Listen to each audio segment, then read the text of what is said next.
Well, I think it's important as a military target because it's an important supply and logistics hub for the Russian army, or at least it was. But it's an important political target as well. Pretty soon after Putin annexed these four provinces in Ukraine, the Ukrainians responded by taking back more of their terrain, essentially saying to you, Putin, you can annex all you want, but we're going to take back our territory. Yeah, so they're not showing any fear about the fact that Russia has made these declarations, which, you know, everyone has pretty much regarded as sham. Absolutely, it's a sham, and the Ukrainians aren't fearful of these annexations other than that it gives them more purpose to take back their territory more quickly. Will it materially change anything for the way Ukraine is fighting in these areas? I don't think so. The Ukrainians have been fighting with tremendous purpose right since the beginning of the war, and the annexation isn't going to change that.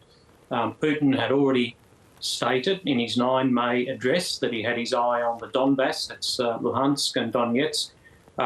This just extends that annexation decree, which the Ukrainians have not accepted, and they'll keep fighting to free all those provinces as well as Crimea in the future as well. Yeah, I noticed today we've got news coming through that they've taken further territory in Kherson. Do you think those territories that are only recently occupied are different to the ones that already had the ongoing fighting for many, many years?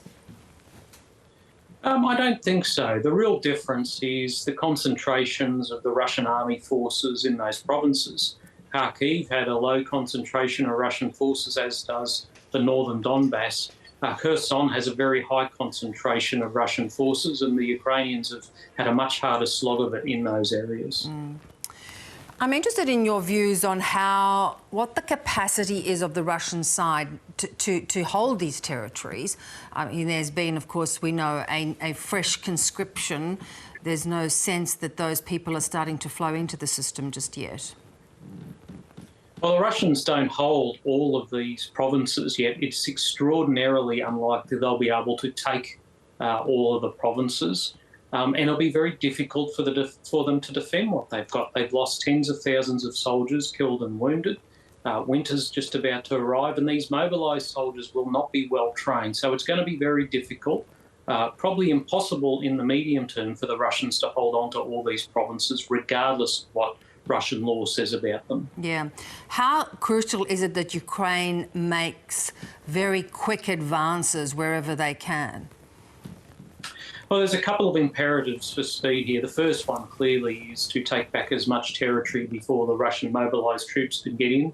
They might be poorly trained, but they will still have to be dealt with by the Ukrainians. Secondly, winter is coming, and whilst winter won't see an end to operations, it will slow things down somewhat.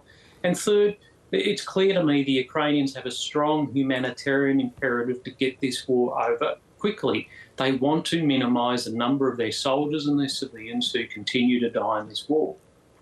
Russia, of course, has said that it would view an attack on annexed territories as an attack on Russia itself. Now, how might Russia respond once those troops are mobilised? Well, the Ukrainians have already been attacking into land the Russians consider Russia itself, and they haven't been able to do much about it, quite frankly. We've seen these gains in the last 24 hours in Kherson, particularly along the west bank of the Dnipro River. The Russians really haven't got an answer for it.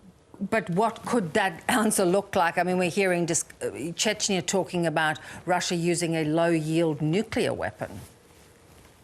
Well, it's easy for Chechen terrorists and private military contractors to talk up nuclear weapons when they don't have them, and they wouldn't be paying the consequences of their use. I don't think we should pay much attention to these kind of pronouncements. That said, the Russians do have an inventory of tactical nuclear weapons that are designed for these kind of circumstances. We can't take this probability off the table, but I think it's very unlikely at this point in time. And what would a low-yield weapon, what sort of damage would they do? What outcome would that have?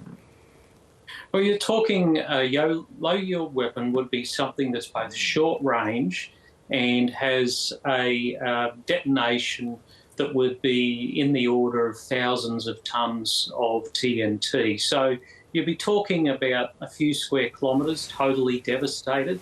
You'd be talking about a large amount of radioactivity that would be around for some time, and you'd also be talking about fallout, which could go well beyond the battlefield and well beyond Ukraine, probably into Russia proper. Yeah, so that would, you'd think, give Putin some pause. I think it would give anyone pause with any common sense and with any humanitarian impulse. But as we've seen, Putin is becoming increasingly desperate. We can't predict how he might act in the future. Yeah. Mick, you actually had a chance to visit Ukraine recently. What were your observations? Well, I think the Ukrainians are quietly confident that they'll win this war, and I think they have good cause to be quietly confident.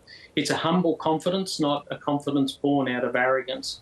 But they've also demonstrated great competence, not just on the battlefield recently, but in their capacity to manage international relations, to gain international aid, and to use it wisely on the battlefield to take back their territory. So, I came away with a really good sense that the Ukrainians are well on top of this war. They have the initiative, they have the momentum going into winter. And do you feel that they're getting good guidance on how to, do the most with the resources they have? Well, I think the Ukrainians don't need too much guidance from outside on how to use the resources they're getting. They've been tremendous strategists and tacticians throughout this war, but they are enormously appreciative of the Western assistance, military, intelligence, humanitarian, economic, that they are getting. Great to talk to you again, Mick. Thanks so much for your time. Thanks, Bev. Great to talk to you.